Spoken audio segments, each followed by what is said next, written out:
right, let's continue with the build, and we're gonna actually, I've been doing this computer for quite a while already, and finally the part came in, and unfortunately a lot of things that did not work are going to be working now, because what happened was the last motherboard burned down.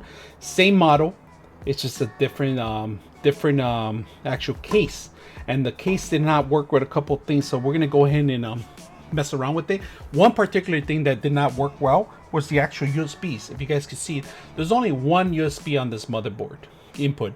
I actually require two, because one for this system, for the actual for the tower, and the other one for the actual pump. I don't want to run a cable on the outside. It kind of looks tacky. I want everything internal. So this is why I ended up purchasing this item here. And if you guys see my video on it, I talked about it, but I'm actually going to put it here together. And this will be somewhere on the side of it, and I could just do it somewhere discreet where I don't have to, I could hide it, or keep it in the open in case I want to plug in a future connections, of course. And like I said, it requires a SATA connection, so we are going to do a SATA connection. And let me know if you guys, what you guys think. So this is a great item. I mean, I bought it for one reason in particular, and it's to power the actual secondary motherboard USB item that we're going to have, which is the water pump. So let's go ahead and start. So right now we have one connection in here, one connection. We're going to disconnect that one, and we're going to connect it here. All right, so this one in particular is from the actual tower, if you guys can see it, and that one's going to be the level 2 tower connection. So we're going to connect it maybe on the secondary, and of course you want to make sure that it's missing the pin in the corner. You don't want to mess it up. And then I have more inputs already, so which is great, and I am going to power it up too. So now the first one that says motherboard MB, that's the one that's going to be connected directly to the actual motherboard USB. So we want to make sure that we got the right pins missing, and that's it. That one's connected there. Now I could put this in the back, which I am probably going to do that, hidden in the back of it, and you're not going to see this cable, but you are going to see one cable coming in for the motherboard water pump into the system. So we're going to go ahead and continue with the build. We're going to hide it somewhere here, so we got to make sure that get our water pumps and everything connected, especially USBs.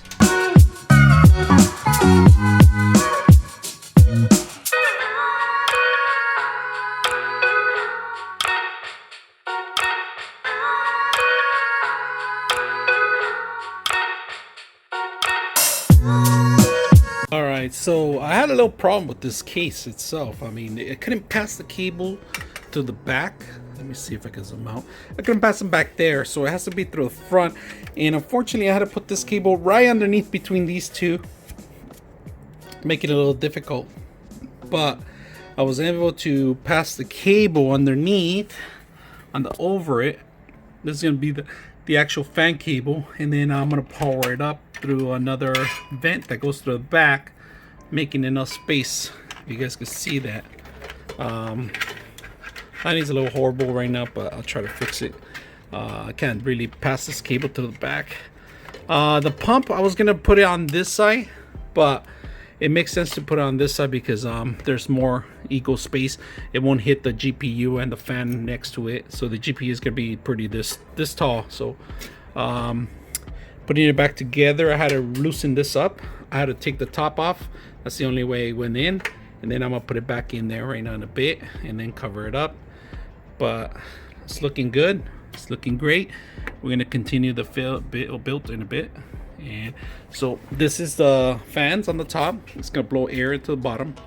It's gonna cool down this the radiator. The radiator eventually it's gonna cool down, sucking air from the side of the panels. All right, sucking air, pushing it back out to the radiator connectors. All three of them are gonna be connected. So connected. Let's go ahead and go the steps that we're gonna connect, and let me put it back together in a bit. All right, here we go, the review. So this is for the VR, HTC VR, the Intel 1 gigabyte transfer wireless, USB 3.1. If you guys can see, I added this card. Then we have our video card here, RTX 2080 Ti. our 2080 Ti card. Here we have multiple connection. I did put a Bluetooth. Sorry, that's my dog in his ball right here. So we have a BIOS. Seriously, dog. So 1 GB transfer, USB 3.1 and regular USB 2.0, audio connection, and then fiber connection for the audio. Here we're gonna see a bird's eye view.